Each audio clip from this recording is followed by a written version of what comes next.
We still do 7 NUFC Matters show a week for free. But if you want to help support NUFC Matters, then there are a few ways of doing it. Hit the like button on each live broadcast and video. This helps the channel grow. Hit the subscribe button and select the all notifications bell so you don't miss a single show. If you want to help us financially, then you can join the channel using this button with the membership starting at $1.99 a month. Or you can drop us a donation in the chat using a super sticker. We're also looking for sponsors.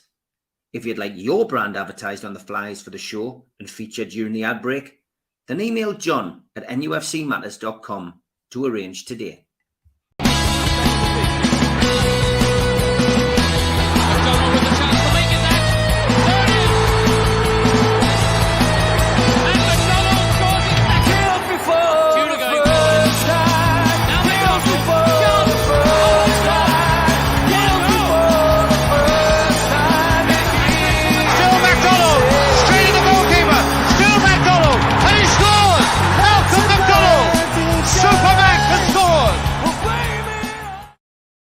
Good afternoon. Welcome to NUFC Matters with me, Steve Wraith. This is the best I've ever looked, says John Gibson. Camera issues today. It's a great improvement, John, isn't it? Oh, I mean, I'm so comfortable with this arrangement. Absolutely. Yeah. You still haven't grown any hair, though. He might have hair. He might have hair and a beard for all we know, Malcolm. Well, I'm like a rose between two thorns. As always, we've got an hour to talk about Newcastle United on this show. And let's look back, first of all, at that wonderful performance against Manchester United, John. 1-0, Anthony Gordon with the goal. But it was much more than a 1-0, John, wasn't it? In terms of performance, I mean. Oh, it was a 1-0 annihilation, wasn't it? I mean, it really was. The performance was magnificent. And for me, it was about a team that cares against a team that doesn't. Because, you know, what Newcastle have got now, apart from ability and organisation, is they've got this determination to win against all the odds that might be thrown at them. 14 players unavailable, etc. And Manchester United, I mean, they're big superstars and they were dropped last night as a consequence, and I'm not surprised. Martial and Rashford, I mean, they just stood and let Share and Livramento just run past them willy-nilly, never tracked, never did a thing. And it was significant that they were dropped last night because their performance was of total indifference. Big names. But, I mean, we're not going to worry about them. We're worried about us. And we were tremendous. I mean, I keep thinking, can we go back to the well one more time? And we do every time. I mean, in the situation, far from easing, got worse during that match because Nick Pope went off a course and we look as if we've lost him for about 4 to 5 months. I mean, it's quite incredible, isn't it? It was an innocuous save. We can only put 2 goalkeepers on the bench now. Because the other one's got to play, Malcolm. We had 3 on against Chelsea, didn't we? Yeah. Which has got to be a Premier League record. I mean, 4 goalkeepers involved in a match. You know, it's got to be a Premier League record, that. But yes, now Nick Pope's out for an absolute eternity. Nobody's about to come back like tonight or on Sunday, or for that matter, probably Milan. You know, they're not quite there yet to start to come back. And yet another one's gone. But you know what? Newcastle have defied the odds all the way. Dubravka's going in goal tonight. I mean, he was Northeast Footballer of the Year just about 3 seasons ago in the dark old days. And you know, he just needs look ahead of him, Steve, to Lascelles playing in front of him. And those 2 were at the centre of our defence in the bad old times. And he can look at Jamal and say, look at the improvement in him. I can do that. I can step up to the mark and take a positivity out the situation and try to do what Lascelles has done, because Lascelles' future appeared to be all behind him at Newcastle United, and look how he's emerged. and we need Dubrovka to do the same thing. Absolutely. Malcolm, great performance, 1-0. As I say, Anthony Gordon as well. What a player. He goes back to Everton, which we'll talk about later. On the crest of a wave, he's been a superb player this season for us, probably one of the best. And another goal to add to his collection, Malcolm. Yes, I think he's absolutely magnificent at the moment. And if Southgate ignores him any longer, then I think I'm going to call the police. But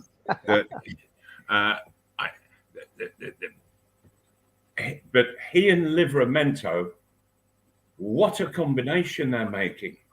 Loads of pace down that side, willing to run at people, take them on. And that's what always frightens defences when there are a number of players who are prepared to go running with the ball at defenders. And that defending side hate it. And of course, we've got this very similar on the other side with Almiron. And of course, Livramento, he's getting forward and supporting those in front of him so well. And that left-hand side, really, because I think that Livramento, he can't be ignored internationally either. He is looking absolutely stunning. I mean, he's an England player, Malcolm, isn't he? I mean, Scotland want him. He qualifies for Portugal as well through his dad. But he's an England player. Well, yes. Then if that's the case, John, yeah. If that is the case, then Southgate's got to act quickly to make certain he doesn't go elsewhere. Yes, he must do. There was one picture that I took away from that game on Monday night, and what it was that there was 4 Newcastle players in the shot that I was looking at, and there was a number of Manchester United players. And the Newcastle players were all going at 70, 80 miles an hour. And they actually made the Man United players look like statues. Yeah. And I just thought, wow. The Man United players were moving, but they had nowhere near the speed and the pace with which the Newcastle players were showing. And also the stature. It was almost as if the Man United players were slumped, and the Newcastle players, they were upright. They looked like God, like absolute gods on plinths, and it was a fantastic performance, absolutely super. The only thing that spoilt it for me was that we didn't describe that performance with the right number of goals. If it had been 6-0, everybody would have been saying afterwards, "Well, Man United deserved it." And so, considering the lack of players situation that we're experiencing at the moment, it's not concerning the players that are fit. They're not worried about it. They're going for it, and really putting their heart and soul into it, and that's the best way to go about it, because it's when you start pulling out of things that you're more likely to get injured. I mean, the wonderful thing, Malcolm, is that the players that have come in, and we've had to rely on players that probably wouldn't have got in the side. I mean, if you think of Livramento, if you think of Lascelles, if you think of Miley, they probably wouldn't have got in the side as quickly as they have if we hadn't had injuries. They would still be on the bench and have the odd game. They've taken the chance, Malcolm. The 2 kids have been Miley and Livramento have been absolutely fabulous, and all of the older hand. I hadn't mentioned Miley, but he was absolutely superb. He and Bruno in the middle of the park, I thought were absolutely sensational against Man United. All over them, absolutely all over them. I mean, he's staggering for 17-year-old. You know, made his Premier League first start. And he's not phased in the slightest, John, is he? Not at all. Not phased. I mean, you know, he went in in the Champions League, and he was playing against midfielders that had cost over £100 million, and he just wasn't phased whatsoever by the situation, and has took to it ever so well, and we're blessed to be able to have players. I mean, two Bens, Miley and Livramento, who's only 21. And an OAP who we thought was probably finished within the club, Jamal Lascelles, and all three of them have stepped up to the plate wonderfully well. And we've got to hope that Dubrovka's going to follow that example starting tonight and at Spurs on Sunday. John, I have no doubts that he will.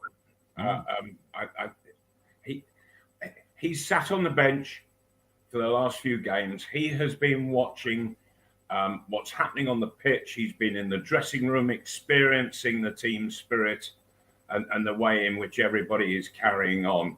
And I have no doubt he knows exactly what is required. And I think that he will give it. I am pretty sure of that. I just found it strange that he, having been at Manchester United as a Newcastle United player, suddenly comes onto the pitch against Man United. I still don't get my head around that one. And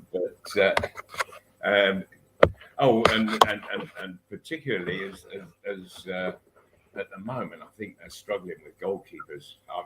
The lad that's taken over from De Gea, I'm not all that impressed with. So if De Gea can't get back in the side, then he must be having an absolute nightmare. Great performance, as we say, 3 points in the bag for Newcastle against Manchester United. I certainly felt it was the most comprehensive performance. Interesting question from Jody Toombalate. He says, question Stephen the lads. When managers and coaches and players and media and YouTube channels always say when their team plays away, no matter who it is, they say it's a hard place to go. So where is it easy to go? Well, I was going to say Sunderland. John. I was going to say you've just beaten me to the punch. We'll find out exactly how easy that is at the beginning of the new year. So let's talk about the derby then. Let's talk about it. I have said on this show with you guys and with the other 6 shows I do throughout the week, whenever there's a cup draw, I've always said I wanted Sunderland in it. I missed the derbies, John. And for me, I was cock-a-hoop. It doesn't matter whether it's home or away. I just love the build-up to it. I love the game itself. I don't get nervous. I enjoy it. Win or lose or draw, I love that derby game. It's part of being a Geordie, having that derby game. And we haven't had it for an awful long time because, of course, Sunderland went on the old slippery road down to the Championship, then down to League One, and now back up to the Championship. So, you know, how long was it going to be before we got another derby if we're waiting for them both to be in the same division? So, you know, it's wonderful to have it back. We've got things that we want to put right in the 2 games. The first one is that we win a derby because 6 of the last 7 we've lost. And we had 2 draws before that. So in the last 9 derbies, Newcastle haven't won a solitary single one. But as I pointed out, all those 9 derbies were under the reign of Mike Ashley. And this is a different ball game now. It's a different team. It's a different atmosphere. It's on a whole new dimension, Newcastle United. But they've got to, the 2 things we've got to get right, Steve, is first of all, we've got to win a derby. It'll be the first win in 10. When it happens, because I'm pretty certain it will happen. And the other thing is we've actually got to win a 3rd round tie. I think it's is it the last 4 seasons we've gone out at the first hurdle in the FA Cup every time. And even the two we've played under Eddie Howe, and there was mitigating circumstances, but the two who played under Eddie Howe were lost to inferior opposition. We got put out by Cambridge, and that was, we accepted it because we were in the middle of a huge relegation fight, and that's the one that had to be won. But nonetheless, we got put out at home by Cambridge, and Trippier played in that game as one of the early signings. And then last season, of course, we got put out by Sheffield Wednesday away, when again the fans more or less accepted it because we were on our way to Wembley, or we're getting close to it. But they won't accept getting beat by Sunderland. No, so Eddie, if you're listening to this, my friend, because you're twiddling your fingers with nothing to do until we kick off tonight, play a good side against Sunderland just to make certain. Well, I was going to say, John, bring them all off when we're 4-0 up. Sub them when we're 4-0 up, but put out a side to win the match. Yes, absolutely. And I was going to say that he either plays the first team or sticks the reserves out, because at the moment the first team is half the reserve team. I was going to say the first team now is the reserve team. Yeah, well, that's what I'm saying. You know, and otherwise it'll be a bunch of kids. And okay, so we're a bit short on numbers, but go for everything. Absolutely, go for everything, and do not mess about, because this side, there are new participants that have entered into the Newcastle side.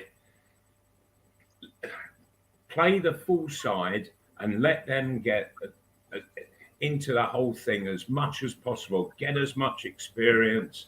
I would like to think, Malcolm, that a couple of guys like, say, Callum Wilson and Harvey Barnes will be back, even if just for the bench, by January, the first week at the end of the first week of January.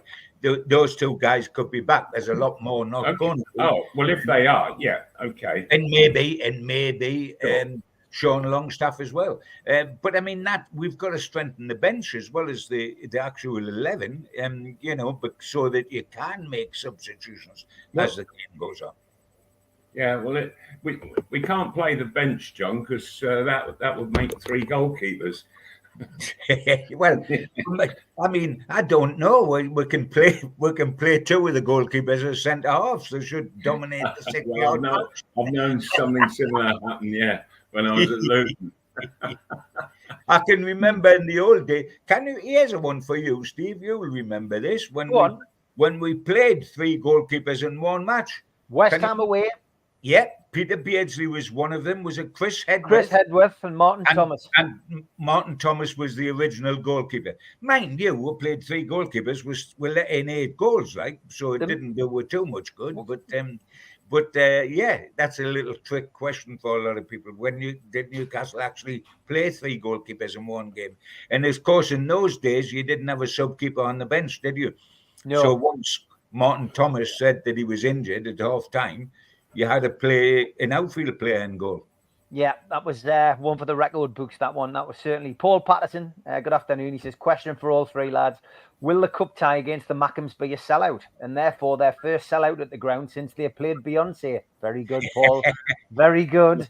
And what position was Beyonce? Was that centre forward? Or I'm not quite certain. She had a couple of top. It doesn't matter where she played, John. She still won. Yes, she did. No danger. Mike Stewart takes us away from Newcastle briefly. He says, are people figuring out Man City, John, or is this just a temporary blip? 3 draws and a defeat puts them 4th. I've had this conversation on the breakfast show this morning. They're only 6 points off Arsenal. Arsenal have been always the bridesmaid, never the bride in the last few seasons. Pretenders to the throne. Man City love coming from behind, John. And if it's a temporary blip, they'll be back where they want to be sooner rather than later, I think. I mean, they're always a better second half of the season team than the first half of the season. On years when they've won the championship, they've had a better second half of the season to the first half of the season. And anybody would be absolutely foolish to write off Manchester City. It is quite startling to think of them going 4 successive Premier League games without a victory. I mean, you know, when was the last time that happened? That doesn't happen very often with this side, and that was some result for Aston Villa against them, because it's confirmed that Villa have come out the woodwork this season as the new Newcastle United. They're doing this season what we did last season, Aston Villa, and to win 1-0, they've gone something like 14 or 17 home games and won every one of them. I mean, that is quite phenomenal. Because their away record's just very average. I mean, so's ours this season. But they have come out as a genuine threat. What's going to be interesting, of course, because they can finish quite high, but what's going to be interesting is if they do get in the Champions League, how they handle that, which we've found tough as well, how they handle that next season as well as the Premier League. But yes, to write off Manchester City would be absolutely ludicrous. And Pep has said that they haven't got complacent, and I think that because they did the treble last season, I think that's probably true. But the law of averages says you're going to lose some matches somewhere along the line. And I remember, and you might remember, Steve, back in the old days of the entertainers, when we beat Manchester United 5 at St James's Park in that wonderful match where Philip Albert chipped Schmeichel for the last one. People forget that in the next game, Manchester United went to Southampton and having let in 5 against Newcastle, let in 6 at Southampton. I think the result was something like 6-3. But they let in 5 and 6 goals on back-to-back matches. And guess who won the title that season? Manchester United. But they did play again. They did play in those grey strips, and they couldn't see each other, John. That was their excuse against Southampton. At least they didn't make any excuses getting thumped off Newcastle. That's for certain. Yeah, I remember that. That was absolutely staggering, wasn't it? But no, I think I'll be quite happy this season if we finish 2 points behind Man City. Me too. Malcolm, Man City, they can cope with blips like this. They've had blips like this for the last few seasons and still won doubles, trebles, and you name it. Yeah, sure. There is one thing though that I've noticed about Man City, and I'm doing it in the form of a comparison with Newcastle. That Newcastle are playing a very high-paced game. Manchester City, as skillful as they were last season and beforehand, they were much pacier than they're playing this season. And it seems as time has gone on that the side has slowed their game down. They're all very, very skillful, but they're not putting the pace into the game in similar fashion to how Newcastle are these days. They're slowing it down, and I don't think it's suiting them. I think one of the reasons, Malcolm, and I think you're absolutely right, and I think one of the reasons, just thinking about it, is Grealish. Because he walks with the ball. Yes, he does. He goes down there and he even stands. And plays a square pass, and he's at walking pace. When the boy Doku, I pronounced it wrongly, the guy is the kid they signed from Belgium. When he plays instead of him outside left, he's quick, and he goes in on goal, and he speeds up the game. Grealish is closing the game down. He's killing the pace of the game. Yeah, with television half screens, imagine putting Grealish on one half and Gordon on the other. Oh, absolutely. The cameraman for Grealish wouldn't move his camera at all.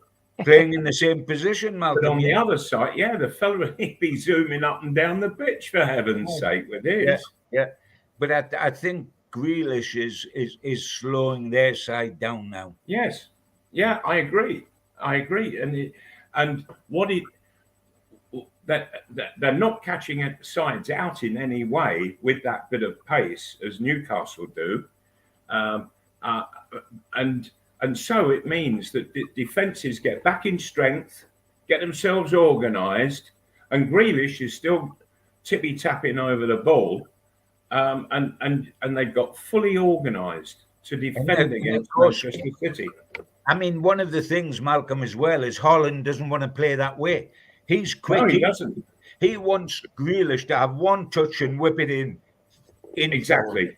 Yes. But, John, I can imagine that there's a right mayhem going on in the dressing room at times.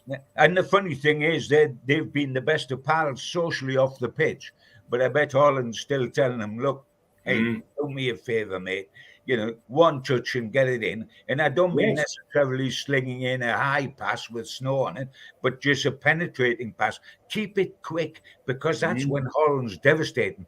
Because the defence hasn't got organised. Yeah, he's got off guard, and he's in. There was an interesting thing in the paper this morning, and I'm not sure what the actual focus on it was, but I just happened to quickly scan down, and it was the last 63 Premiership goals and who scored them. Haaland hasn't. He didn't feature in it. He hasn't got one in that time. No. In the last 63 Premiership goals, Haaland hasn't scored. Now, there's a first. Didn't see that coming, got to be perfectly honest. Last one before we go to the ads. Aston Villa, lads. A couple of people saying Aston Villa had a good result last night. Are they, you watch these programmes on Sky, listen to Talk Sport and other networks, and Newcastle aren't coming into the question as far as being title contenders are concerned, yet Aston Villa are being mentioned as title contenders, John. They've got a great run of form at home, but so have Newcastle. Newcastle, of course, slightly below Aston Villa at this moment in time. But that could all change tonight. 32 points Villa are on in third place. Newcastle in seventh with a game in hand, 26 points. If you win tonight, 29 points. You're only a win behind Villa. Yet we're not coming into the conversation. Now, I don't think that's a bad thing, because we just crack on and do what we want to do. But win tonight, we're a point behind Man City. Win tonight, we're only 7 points off top. So aren't we in the title conversation? Why are people asking if Villa are in if Newcastle aren't being considered? I think probably two reasons, mate. And I'm like you. I'd rather go under the radar and let us just keep going. And with 3 games to go, suddenly everybody dawns quietly. Newcastle haven't been shook off. I think one of the real reasons why they're not mentioning Newcastle is the thing with all the injuries they've got. And we look at our bench, and often we can't get 9 on the bench. We have 7 subs or 6 subs, and 3 of them can be goalkeepers and 3 will be academy players. I think they look at the bench and they say, there's no way a side can win the title with a bench as light as that. There's no way a side can win a title with 14 players unavailable, not just tonight, but the last 6 games and the next 6 as well. It's a long-term thing. And I think people think you can fight against thunder for so long, but it's going to catch up with you, so they're not putting us in it. Now, Aston Villa are only in, and people love the new boys. Last year it was, Newcastle are the new kids on the block, and we can do this, that, and the other. Now it's Villa because they haven't been on the block. But Villa have only got to start dropping points at home, and possibly the time to when people thought they would was when Man City went there last night, and lo and behold, they didn't. But if they start dropping points at home, their away record's quite iffy. We beat them 5-1 on the opening day of the season, for goodness sake, and they're talking about Villa having the title. And mind you, they played well first half, Villa, and so did Newcastle, and then we were a different class once we got our nose in front. But then you can't keep winning every home game. I mean, we have, apart from the game with Liverpool, but that's going to even itself out. I don't think Villa has any chance of getting the title, but they can get into the Champions League, which is a warning to us, because that's one of the places taken. And everybody thought that you're going to get Arsenal and Man City automatic. Well, Man City aren't so automatic now, but they probably are still. And then you pick from there on in. Liverpool's going to make the Champions League, I would think, this season. So there's only one place left for us to shoot at, unless we get 5 in the Champions League, which had been mooted. But no, I don't think that Aston Villa is in for it. And you're absolutely right, Steve. If we get a victory tonight, who's going to rule us out? People are doing it because we're carrying the biggest burden as possible with all the players that's not available. And I'm quite happy to sit and let people think we're no hope is in it, because there's no pressure then. And and I don't think Villa's got pressure now. We'll see how good Villa are living with pressure when they have sustained success over a season, and see how they go next season. I think they'll handle it okay, as we have to a certain extent, because I do think that it was obvious last year the way they come, and bear in mind Emery had just come in there. It was obvious that they were going to be a force in the future, in the very near future, Villa, as we are, which terrifies the alleged top six, of course, because there's two clubs at the moment that look as if they can get into that and stay in it permanently, and that's Newcastle and Villa. Yeah, Malcolm, I mean, nobody wins a title in December. There's a lot of football to be played between now and May. But yeah, there's nothing wrong with people speculating. I just find it weird that Newcastle don't even get mentioned. I get John's point there, though, that potentially because Newcastle have an entire first team sitting in the treatment room, that's maybe why we're being overlooked at this moment in time. Yeah, but yes, but we're being we're being overlooked for other reasons as well, and that is that at the moment we are extremely unpopular. Well, speak for yourself, Mal. Speak for yourself. No. I like that one, Steve. Yes. No, but the way that football is viewing Newcastle United, it's having a bit of a ripple effect around everybody else that's concerned with football. Oh, I mean, you're absolutely right that we're not liked, and if we fail, and I'm talking about to get in the Champions League next season or whatever, there'll be a lot of people delighted, and if we make it, we won't get any kudos. We'll have only made it because we've got Saudi on it. Yeah. Which again, Steve, it's one of those things like, let everybody get on with saying what they want to say. All that matters is the Geordie public and the fans up here, and that we are having a super time, haven't had a horrible time for a decade and a half. So we don't really care what the rest of the country want to say. Yeah, good points, lads. Good points, well made. I'm sure Newcastle will continue to do what Eddie Howe has got them doing, which is focus on the football, take one game at a time, and look ahead to each game as it comes. But we are halfway through the show, and as always, it is time for the adverts. A big thanks to all our sponsors: Skips and Bins, telephone 0800 25 45 25 3, email inquiries at skipsandbins.com, website skipsandbins.com, easy contract free and pay-as-you-go waste collection. Thanks again to Mr. Vicky's Sauces, handmade in Cumbria. If you'd like to order some, then give them a call on 01768 210 102. Go to the website, mrvickys.co.uk, or drop them an email, info@mrvickys.co.uk. A big thanks to United Group Travel. They're a family firm based in Morpeth with pickups throughout the Northeast. No strangers on our tours, just people you haven't met yet. They've got a presence on Facebook and a website, unitedgrouptravel.com.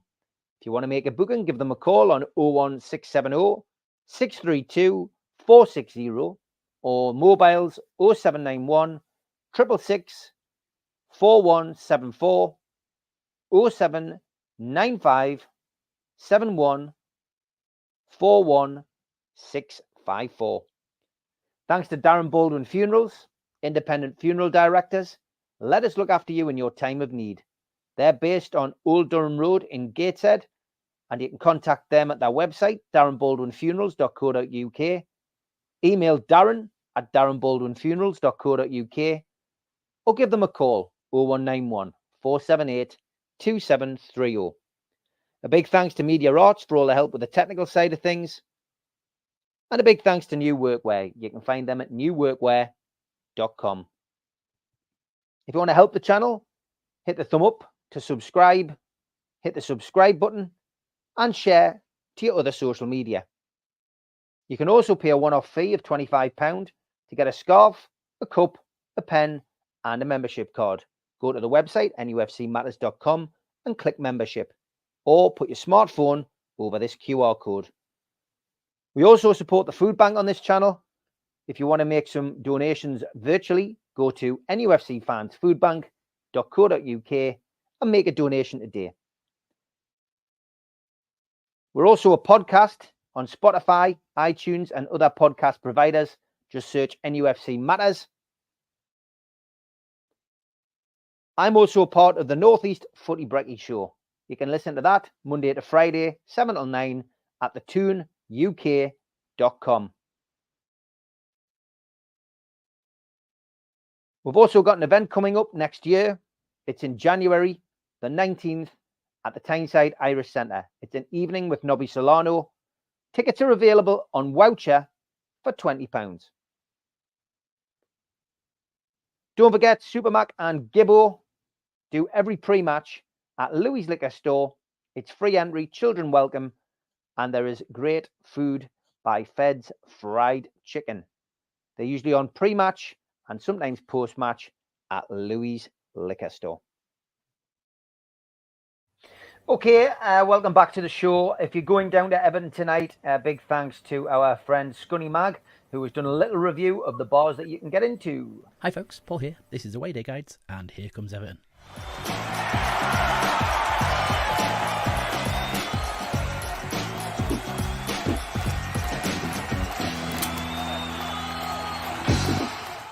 Okay, Goodison Park, one of the oldest grounds in the Football League, and you can tell. For visiting fans driving in, you've got a couple of parking options. The club do have a car park. It's £15 a vehicle. And for a club that calls themselves the People's Club, kind of fleecing the fans a little bit, I think. Better closest option is in Stanley Park. It'll set you back £10 for the day. And your postcode is Lima 40 Tango Quebec. Your what 3 words for the entrance is Blame Atoms Clown. There's quite a lot of space there, and it's a popular one on match day, although it may be a bit tricky to get out of. If congestion is a big thing for you, Walton Sports Centre, charge £7. It's a little bit further out. It's probably about a 15-minute walk to the ground. There's not as many spaces there, but you're straight out onto a main road, and it's 5 minutes onto the motorway. Your postcode for that one is Lima 4 9 X-Ray Papa, and your what 3 words is Events Debate These. There's also some street parking available, but be very careful. There is a residents only scheme in place. Check all signage around when you park up. You don't want to be getting a ticket, but it's very sporadic. And failing that, if you're coming in on train, Liverpool Lime Street serves most of the country. There's also Liverpool Central Station. You may come into either one of the two. They're great for the city centre. The closest station to the ground is actually Kirkdale, but that's going to leave you probably another half an hour walk to get to the stadium anyway. It's 3 stops out of Liverpool Central on the Northern Line if you do fancy doing that. But once you arrive, you're going to want to be finding a pub. You've got some good options dotted around the stadium. A well-loved popular one closer to the ground, but on the opposite corner to the away end is the Spello, which famously welcomes away fans. It's probably the nearest pub to the ground that you're going to be able to get into. That's on 79 Goodison Road, postcode Lima 44 Echo November, and your what 3 words is Crowd Inner Get. Then to the east, just near the Noisy Neighbours, you've got the Arkles pub near Anfield, which every travelling fan should visit at least once in their lifetime. However, you will find it is very, very busy because of that, and very crowded, very cramped. You'll take ages getting served, but don't be put off. If you haven't been before, go. It's great atmosphere, the landlord's fantastic, and they're set up really well, and it's mixed. You get both sets of fans in there, and everyone gets on. That's in 77 Anfield Road, your postcode Lima 40 Tango Juliet, and your what 3 words is Indeed Mirror Admire. And finally, to the north of the ground, known as the Taxi Club locally, its official title is Liverpool Taxi Cab Drivers Sports and Social Club, but no one's going to stick that on a sign, far too many letters. That's 2 Walton Hall Avenue, Lima 46 Uniform Foxtrot. What 3 words is Charm Funny Loud. It's a working men's club setup. They will charge you £1 to get in, but you're going to save that on your first round. Good value beer, served quickly in amongst a nice atmosphere. Then once you're done with the drinking, head into the ground. You'll be based in the southeast corner, or the south end of the Bullens Road stand. You'll be looking for turnstiles 53 to 60 with a what 3 words of Chimp Driver Behave. And aside from all the usual YouTube stuff,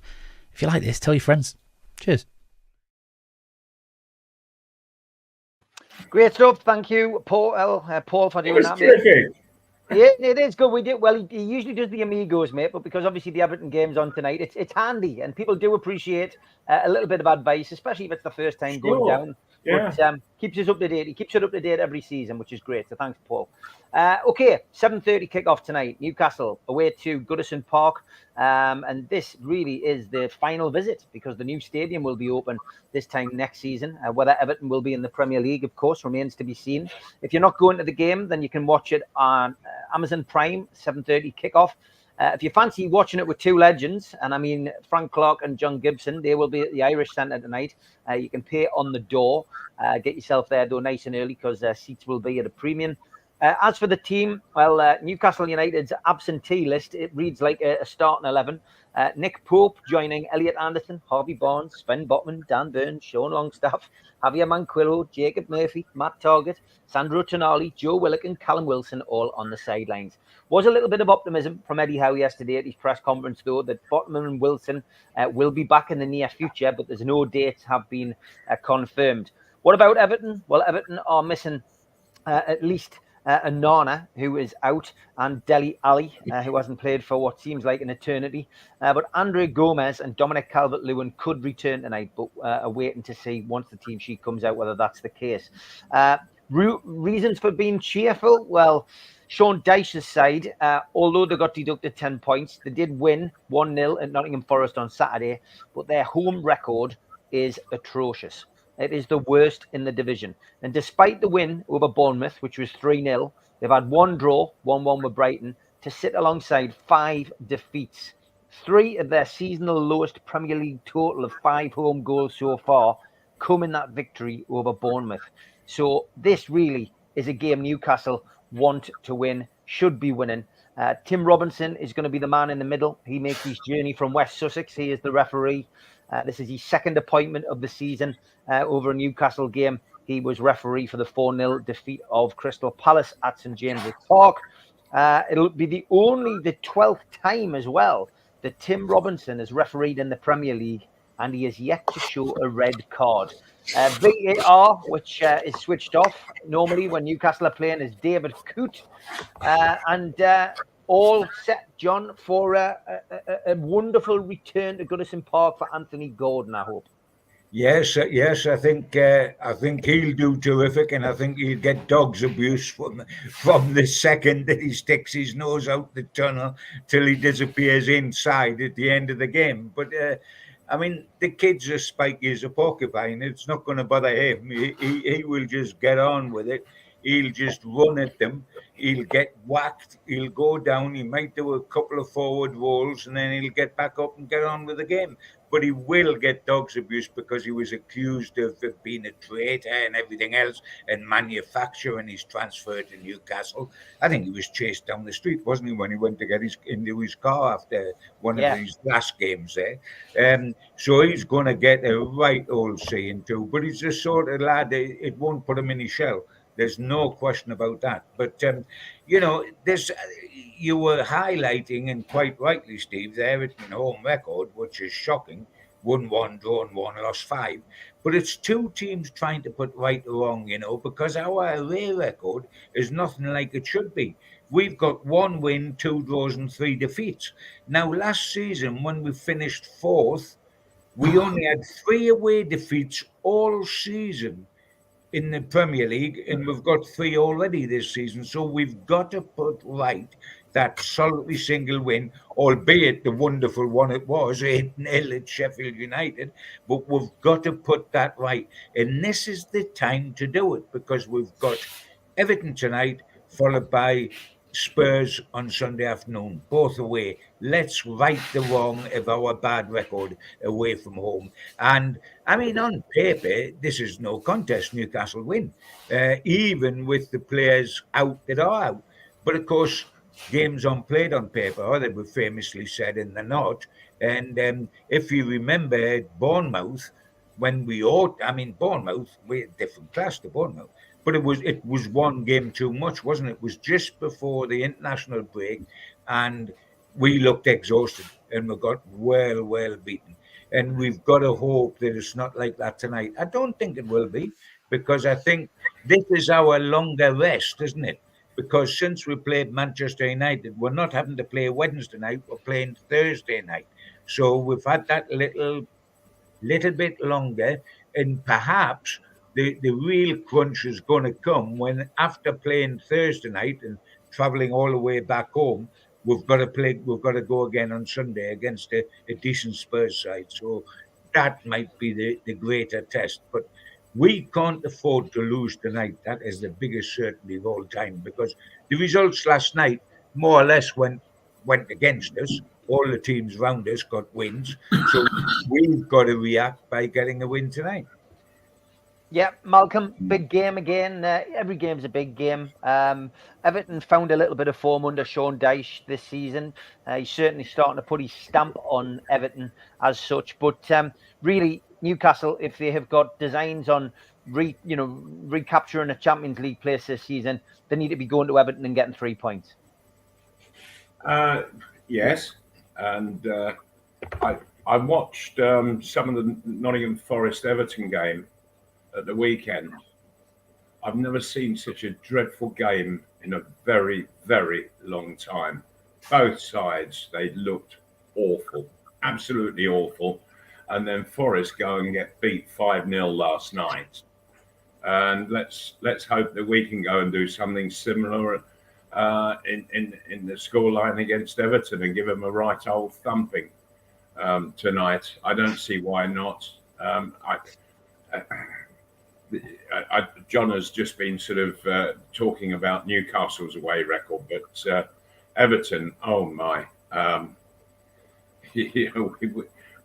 we are really playing some football. Everton, I don't think have even started their season yet, football-wise. What they'll do, Malcolm, you're absolutely right. What they will do to combat us, they'll try to make it an ugly match. They'll try to close us down. They'll make I think we're clever in that, John, and we don't get involved.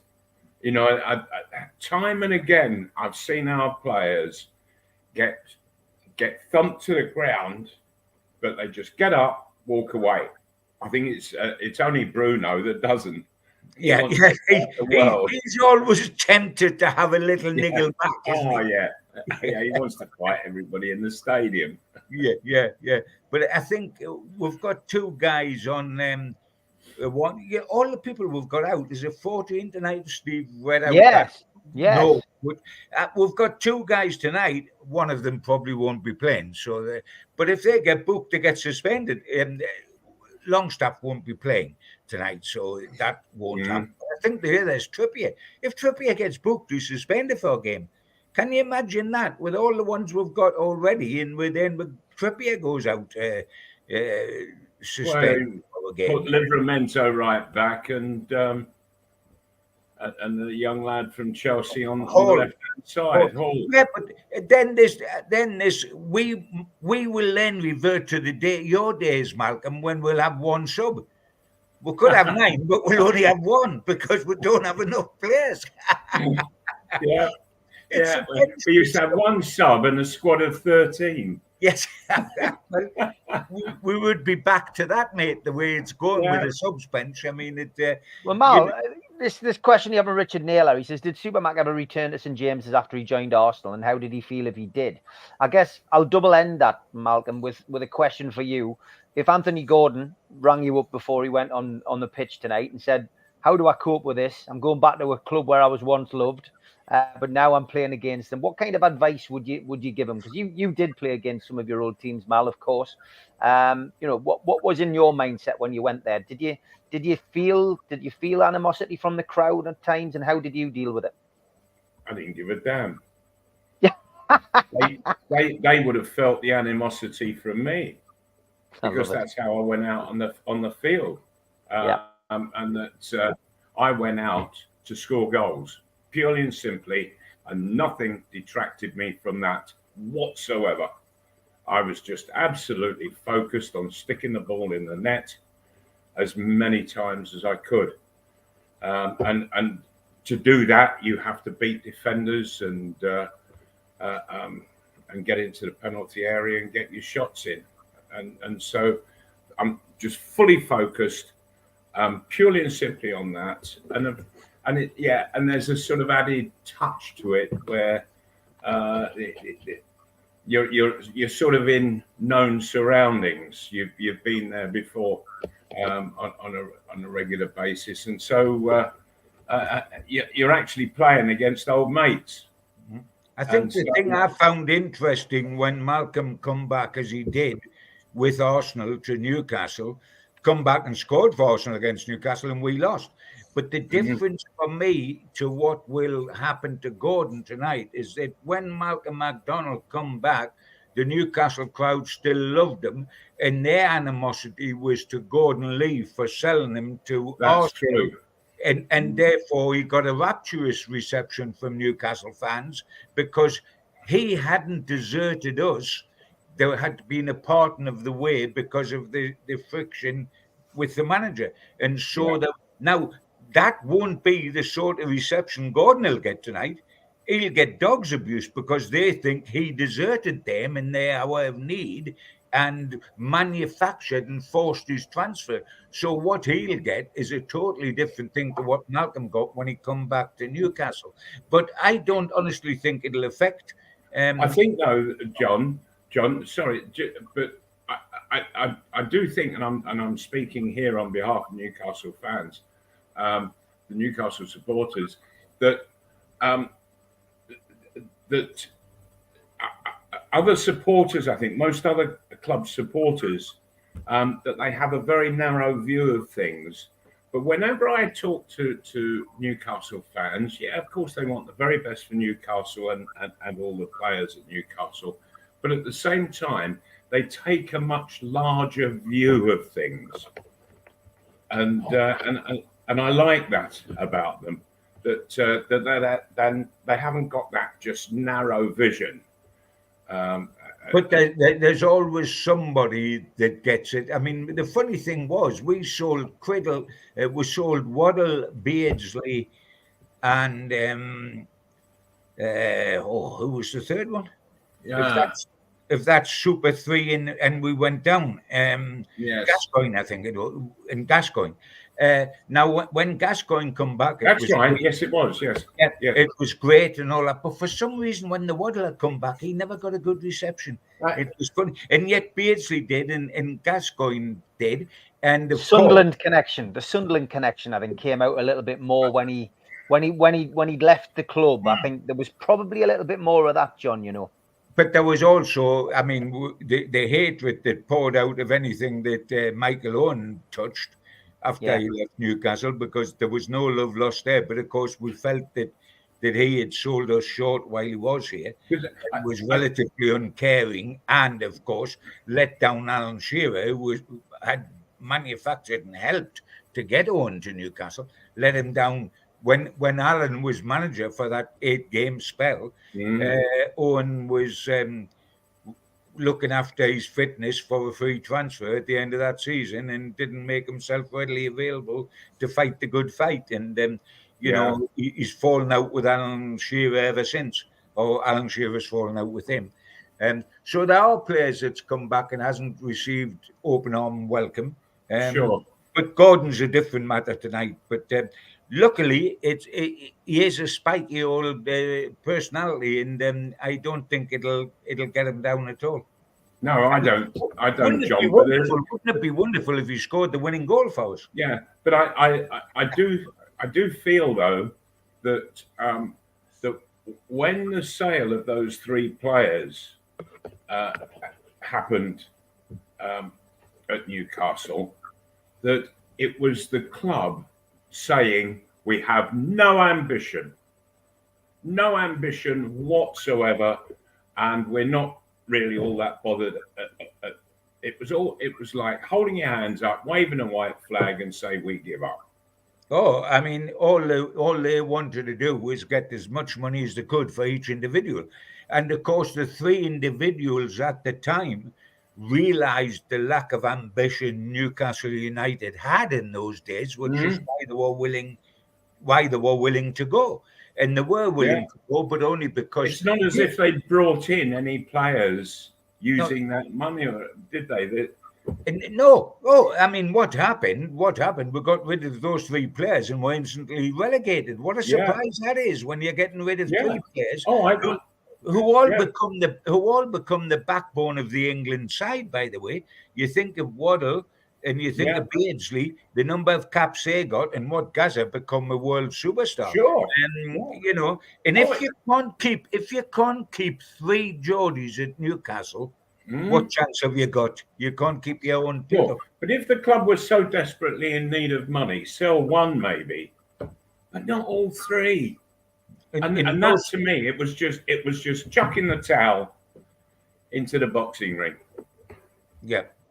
Okay, John, prediction from you for the game tonight? It's a tough old one, and they cannot afford to lose it. Some people would probably accept the draw, but I'm going for a tight win by a single goal. I don't mean 1-0, it could be 2-1, but a tight victory. But I'm going for a victory. I'm going 2-0 tonight. Anthony Gordon to score 1. Malcolm, what about you? I don't see any other result than Newcastle winning.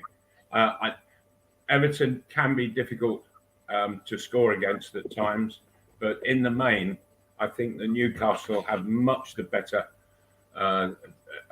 to offer, and pace-wise, I don't think Everton will keep up with them. I really don't, and so I think Newcastle will win, and I think it'll be 2-0, as you said, Steve. Well, Okay. I hope that's right, because it will do Dubrovka a lot of good to keep a clean sheet. Yes, it will. Yeah, that's that's important. And I think that the back four the back four are looking extremely good. And Lascelles is surprising me every game he plays. And it just I just cannot understand for the life of me how on earth he could be so bad under Bruce. What the hell was Bruce doing? Not a lot. That's what was wrong. Wow. Yeah, but it had to be a lot of minus, John. Yeah. But I mean, look at the improvement of. I mean, the length of the list of players who have improved that were here, from Almiron to Shaw to they've. A load of them have just come from nowhere that seem to be no hope, and have become. Shaw couldn't get in the side; he was so bad. Well, he always made a massive clanger, but he's cut that out, and he's such a ball-playing centre half. It's lovely to watch. And just a final thought, when was the last time we had such wonderful attacking fullbacks? Our greatest fullback pairing in my time has been Craig and Clark. But Frank was never an attacker. He was a master defensive player. But when have we had two silky performers going forward like Trippier and Livramento? I mean, it is quite sensational, I think. The two under Keegan. Well, when we had an assortment from venison to... there was Warren Barton, and a lot of people didn't rate him. I liked him very much for what he was able to do, and I saw him a lot when he was playing for Wimbledon, and I thought he's going to go a long way in the game. He got his England caps with Wimbledon and never got them up here, which was a surprise. I think these two are better. I'm quite amazed because they're both right backs. Sure, wasn't it Bez who was left back? Yes, it was Bez. Yeah. It was good players, but I honestly think these two top even that. I mean, I think they're quite amazing. Yeah, I'm not going to disagree, John, at all. Quite amazing. And, I'm just looking forward each game to seeing Livramento just getting better and better and better all the while, and indeed Miley. He's going to. Yes, they're the right age. They're going to get better and better. Yes. And we haven't seen Hall yet. We've got the best of Hall to come at some stage. So the future looks good. It's just the immediate hurdle we've got to get over, which is getting players back. Yeah. And by the way, if either of you two boys can find Lady Luck, she's obviously hiding under a bush in the garden because we never see her now. She doesn't smile upon us whatsoever. So if you stumble across Lady Luck at the bottom of your garden under the hedge, drag her out and tell her to give us a smile. We need it. Lads, great show as always. Enjoy the game, and don't forget, folks, if you want to see John Gibson and Frank Clark, they'll both be up at the Irish Centre tonight at pre-match, half-time and full-time, giving you their views and having a little chat about Frank's career. But have a good night tonight, John, Malcolm and John. We will see you next Thursday. Take care. Indeed. Thanks. Take care, guys. All right. Take care, Bye. everyone.